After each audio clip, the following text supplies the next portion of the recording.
It is time for Let's Play and Chat, and this is one of my favorite new segments that we've launched this year with EP Live. We put 15 minutes on the clock, and I got to find my clock, and we play a game. And today I went digging around in our EP archive. We have games dating back to well, since games started coming out. We've got all kinds of systems, and not everything that we have can run through this streaming setup that we have right now, but we're trying to figure it out. But one system that is able to run is the Dreamcast. We have Power Stone today. This was a Capcom classic arena-based fighter. It has influenced a lot of titles over the years. And so the way that this works, for anybody that's new to joining us live, is Blake is going to join me up on set here, and he's going to go through the chat and see if there's any comments or questions, and he'll throw that into there. And thank you everybody that's joining us live: Blair Farrell, Sean Peterson, hi everybody, Paul Adamson, JBJ Blaze, and TFA.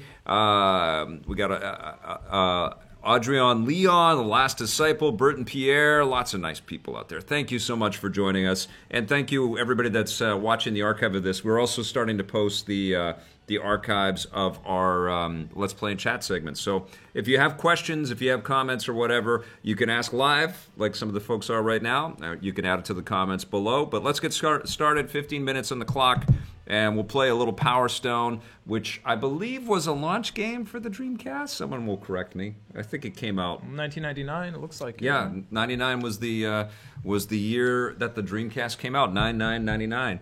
I remember Bernie Stolar talking about this machine and promising all kinds of great things. And it was not a massive roster, not a super robust, crazy, like revolutionary thing in terms of some of the other biggies that Capcom has delivered over the years, but it really delivered on what it was supposed to deliver, which is this idea of you could have 4 people running around inside of an arena, little Smash Brothers-esque. Smash Brothers definitely borrowed. I think Smash Brothers came out after this. I don't want to get my timing wrong. Or was it before?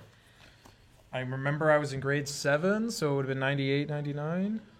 It's weird how I remember things like that. Yeah, it was. Well, they came out roughly in the same time frame for sure. The N64. I'm asking my good friend Google right now. Okay, ask Mr. Google or Ms. Google when this game came out, and if January 21st, 1999. This did. No, Super Smash Brothers. Oh, okay, so Smash Brothers first. Okay, interesting. Power Stone. Okay, so maybe they saw. It probably came out. I mean, they would have been developed at the same time. Yeah, but I'm sure they were influenced by February 13th. So it came out a month, or no, not even a month. 2 weeks later. 2 weeks later. Okay. So, well, I'm sure. Here's what I think happened. Okay, this is total speculation. Wow, they wouldn't have known because Smash Brothers seemed. Smash Brothers. No, they would have known they were working on it. They wouldn't have known that it would have been a big hit. I think Smash Brothers was a weird game when it came out. Tommy and I did not like Smash Brothers. It's just part of the zeitgeist. Wrestling was big in the late 90s. Wrestling, sure. You know? Yeah. But there is so much kind of similarity to this. But it was crazy. Wacky international fighters, and you could pick up stuff. I'm not playing it well because it's been a long time. It's so weird to hold one of these in my hand. I never liked the Dreamcast controller. It's so weird. I liked it. It was great for fighting games and racing games. So I mean, and I like the N64 controller. So you know that has the weirdest controller ever. Oh, and you have the actual little screen thing. I found this thing. So I don't think it works. I've never actually played one with the thing inside of it. Yeah, this is the I forget what this is called. It's called the touchpad? MVU or something like that. It's called the DualShock 4 touchpad. Well, you know, it has a controller on it. Huh? Did you ever see one of these things? No. Yeah, that is so cool. you could put little tiny games on here, and they could interface with the game on. So many innovative. So they beat Nintendo to the punch by 20y years with that. That thing is just it's all very creaky and old technology. I'm always worried something's going to blow up. Probably can't see because the screen is so small. Yeah. But this game is fun, and it was fun to play with other people, and you know, certainly I guess it was almost a... here's what I think. I was starting that story. I think that Capcom heard about Smash Brothers and said, well, we got to have something. We can't have a fighting game that Nintendo has got coming out. Yeah, but how many other fighting games has Capcom made? Well, that was it. This looks like a natural progression. They didn't make anything quite like this before, though. And so maybe Sega heard about it, and they said, well, we need a kind of a Smash Brothers thing on our machine. So. I think if you're a developer in the late 90s and suddenly you have 3D consoles, the natural... You're going to run around in the environment? Yeah, sure. And you've been making 2D fighters your whole life. My story is more interesting, though. You might say, well, let's open it up and have it in an arena. I like the controversial elements of my fable that I've crafted. She has little titty tassels. Oh, yeah? Like little gold tassels on her boobs. Yeah, what are those called again? Tassels. Tassels? I said it. Here we go. Nice to see Power Stone from Amelia Lopez. And what's your first impression? It holds up, man. The Dreamcast holds up. It looks really good. Yeah, and the graphics don't, PS1 games do not hold up. Yes, the Dreamcast was extraordinarily more powerful than the PlayStation 1. It was not as powerful as the PlayStation 2. Yeah, like these games still look good to this day. But they look good, yeah. I mean, this is when real artistry started to happen. And I would argue that the Nintendo stuff, because primarily they had a little bit more polygonal power on the Nintendo 64. They didn't have the texture depth and resolution that the PlayStation 1 had. But the games that, a lot of them that came from Nintendo were sort of more cartoony or sort of favored more cartoony characters. I remember thinking that at the time that the N64 looked much better than the PlayStation 1. Even at the time, I used to think that. The worlds don't. Like there's a lack of kind of detail in a lot of the stuff. But if you know... But it's the people, it's the characters, especially the characters look better, ones. But if you know, if you're making the game for the N64, you know to tweak it. VMU, there it is. Everybody's telling us. What is the future of the new IPS in film? I don't know. Oh, new IPs in film. Oh, okay. What's the future of new IPs in film? You're going to have less and less of them. I think it's going to be streaming is going to be. I mean, here's what's happening with media creation, and this is kind of well known. Budgets are down, ideas are being greenlit with the idea of trying to generate some kind of huge new franchise and to create new IP, but you're building it with less resource. And even established people, like we just saw Duncan Jones do that movie Mute for Netflix. Jennifer Lawrence just had a box office bomb, right? Like yes, no creator's a sure thing anymore. No creator's a sure thing, but stuff is still being invested in. But you can also make stuff with less. So everybody is making stuff with less money. There's just less money going around. And even the massive studios with that massive IP, they're more about the IP than the creator, than the artists, the actors, or the directors. It's a huge cultural shift and a financial shift. And it's primarily due to the fact that there is an abundance of choice and the technology to make incredible things, everything, comics, movies, music, video games, all of the technology to build all of TV shows, streaming content, it's all come down in price. And so you can find new IP everywhere, but massive studio IP, tassels, she does have tassels, massive studio IP is going to be as safe a bet as it can be. And I think it's good that Tomb Raider actually succeeded in the international markets, because I was worried that, okay, well, video game movies are dead. It's shocking how much more it made in China compared to the U.S. But there will be, I think, some more risks on video game IP. There's probably some other big titles on the way that are going to happen. If they're big, if it's a game that's big in China, like a Battlegrounds movie is probably inevitable at this point. Sure. Right? Yeah. I have a question from Link057. Yep. Wants to know, what's the black leather jacket in the Spider-Man video? I think he's asking what jacket you were wearing for the Spider-Man, Ultimate Spider-Man Buried Treasure. Oh. Do you have a black leather jacket? I was just wearing my blue jacket, but it was kind of a dark shot because of all the green trees back there. I don't think it's not actually a leather jacket. Right? Yeah, it's just a blue. I don't know what the material is, but it wasn't leather. Yeah. But it looked pretty good on camera. I like that jacket. When should we expect your review of Ni no Kuni 2? I've played enough of it to give you guys a review of the experience, and I was thinking about rushing out to get it done this morning. But I figured I want to spend a couple more hours, because I've just etched past the point where I've seen all of the systems, but now I want to have the systems kind of sit with me and get comfortable with it. And I am also, every time I'm playing it now, it's a new layer of addiction that I wasn't discovering, because all the way along, it wasn't like a tutorial, but it was like I knew I wasn't getting the full deal all the way that I was playing it. But now I know what the kind of full scope of the game is. So I'll play a bit more tonight, and then I will shoot it in the morning, and it will be an EP live tomorrow. So how's that?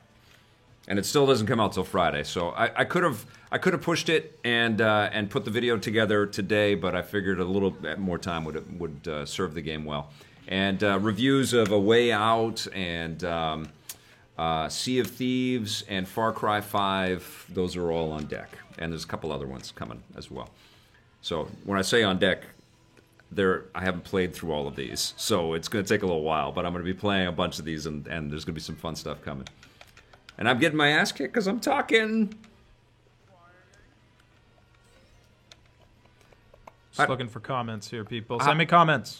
I want to know how you guys, your thoughts about Toys R Us and what it was like to see a couple of toy industry pros on the show. We don't normally, I don't think I've ever done like a roundtable type discussion with toy people before. Yeah, you've only ever done those guys one-on-one. Yeah, some interviews and stuff. But I felt like this was big, massive news, especially for toy fanatics like myself, and I wanted to get those. I love those guys too. Like Daniel and Randy are awesome dudes, and they always have really cool things to say. But very curious to hear your thoughts on all of that stuff. You guys know I love my action figures and my toys, so it's going to be a continuing part of EP and EP Live. But it is sad to hear about all of the. I could really see it in Randy's face. Like, this is not just some thing that's sort of off in the horizon. This is like pertinent, and it's happening right around him to people that he knows, and his business as well. It's a very weird time. JBJ Blaze wants to ask us how the weather is in Vancouver. It's amazing. It's been nice the last couple of days. Yeah, It feels like summer, at least during the day. No, it's been very nice to be outside shooting and not having my fingers feel like they're going to all fall off. Yeah, when we went to New Orleans in January, it was colder there than it was here. It was freezing. Like, how did that happen? And it was super cold in New York when I was out there. But like when I'm out there shooting the reviews, and I've told you guys sometimes I'm out there alone, and you're setting up all the cameras and all that stuff, and you're like looking at the shot, and you're trying to make it all sort of look all right and in focus and all that. There's been a couple of times where I'm like, and it's pouring rain because we've had miserable rain in Vancouver, and there's been a couple times where I'm like, why don't I just shoot this in the studio, in the nice warm studio? But I like shooting outside because you don't know what kind of energy you're going to get, and clearly that's a part of the reviews on the Run staple. Mike Gossner says, I think Toys R Us can be saved with a name change and maybe more electronics. I don't know if the name is so recognizable. I don't know if they would want to do that. Yeah, I mean, if KB buys Toys R Us stores, wouldn't it behoove them to just buy the brand as well? Yeah, like the name is so recognizable. I mean, it's a bigger name than KB Toys, even though Toys R Us is forever tarnished now because they went bankrupt. Yeah. So maybe KB is a better direction. Like, companies do end. They do. Can I ask you a question? Yeah. What is KB? Because I've never heard of this store before. It's just a brand. I'm not sure. It must be the two founders or something. Oh my God! Look at this. I'm a robot. Is it a store that went under? Such a cool game. When did this store go under? KB? Yeah. I don't know. I mean, there's been the big retail die-off. 30 years ago, or because I don't think I ever went to one. I don't know. Sad. Okay, you can read that one. It's Adrian Land says it's saddening to see Toys R Us gone. I miss that old commercial with those kids singing that Toys R Us kid theme. Yeah. I don't remember the Toys R Us kid theme. I don't want to grow up. I want to be a Toys R Us kid. Okay. With Jeffrey the Giraffe. Yeah, man. Ironically, I was in Toys R Us on the weekend. We were buying a gift for one of my daughter's friends. And everybody was in good spirits there. They actually had a hiring sign. They were hiring in the middle of spring, which was kind of crazy. But the teller had no inclination that there was any big, huge turmoil. She actually thought that it was a possibility that the States was still like they were still going to be open. It is surreal to think that huge brand is gone. Like, they're so proliferate. I would be shocked if the profitable stores here in Canada didn't continue, either under a new name or under the same name with new management. Yes. Like, you look at HMV. HMV in Canada shut down a few years ago, but in BC, the stores were all pretty much profitable, and they all became Sunrise Records. Okay. So I think I would be if a store is making money, somebody's gonna keep making money. With it is the great retail, shakeup. It continues. How much do you guys? And you can comment down below if you watch this later. If you're live, you can comment right now. But how much do you guys buy your stuff, your games, your movies, your toys, whatever, the stuff you collect and love? Do you buy it at a store, or do you just download it now? Do you just buy it from the e-stores or Amazon, or where do you get your stuff now? Do you bother going to retail establishments? Most people in the chat are saying they're disappointed that Toys R Us is shutting down. Yeah. I think that's pretty consistent. I mean, I don't think there's going to be anyone happy about it. No. Unless you're Amazon. I don't think honestly, it benefits them, because if they undercut them, which they can because of their buying power, a store like that is sort of like a physical catalog, for an online retailer, and they can't replicate that. That's the thing. Like, it just can't be easily set up. And same with Best Buy and all these massive stores that have taken up a lot of square footage. Once they go, we have lost that kind of showroom for our hobbies, which is sad, man.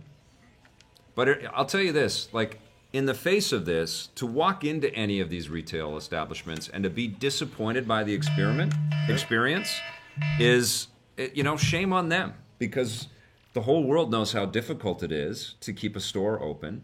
And if you walk in and, let's say the store's hours are weird. I've done this too. I've gone to go buy something, and it's on the front door, it says open from 11 to 5. And it's like, do you want to close your business? You go opening day and they don't have the thing you want. Yeah, and if they don't have the thing they want, or they have an employee that has no idea what you're talking about, or if it's coming, or whatever, it really is incumbent, if your business is to have people come in and have a great experience, work all those angles so that people walk away and say, I'm going to go back to that store, And frankly, I don't think that's happening too often in the retail space, A couple of people are saying they usually buy physical media at an online retail. Yeah.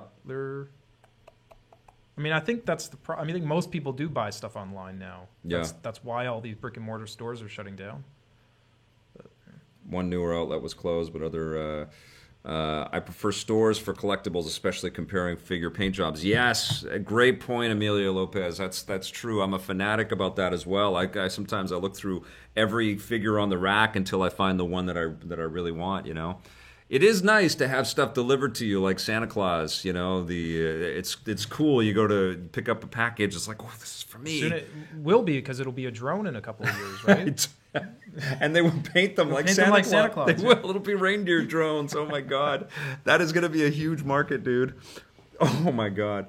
Okay, bye everyone. Okay, guys, that's going to wrap us up for EP Live today. Tomorrow, my friend Jules Washram is on the show. I'm going to find out how to pronounce his last name properly, but he's going to tell us about a TUI and the Chicken Wiggle game that's in development, but also their history and lots of other cool stuff. He is a huge Nintendo nerd, and he's a great dude, and I can't wait to talk with him. Plus my review of Ni no Kuni 2 and other fun things, because we talk about all kinds of fun things on EP Live. Thank you for watching, everybody. Patrick Furtado, Doi Owen, Dark Storm Chew 007. Thank you, guys. And if you watch the archive of this, thank you. Remember, we've got lots of other content for you to check out, so please do that. And if you dig it, hit subscribe, that little bell. And if you're so inclined, that sponsorship button, too. We'll see you tomorrow.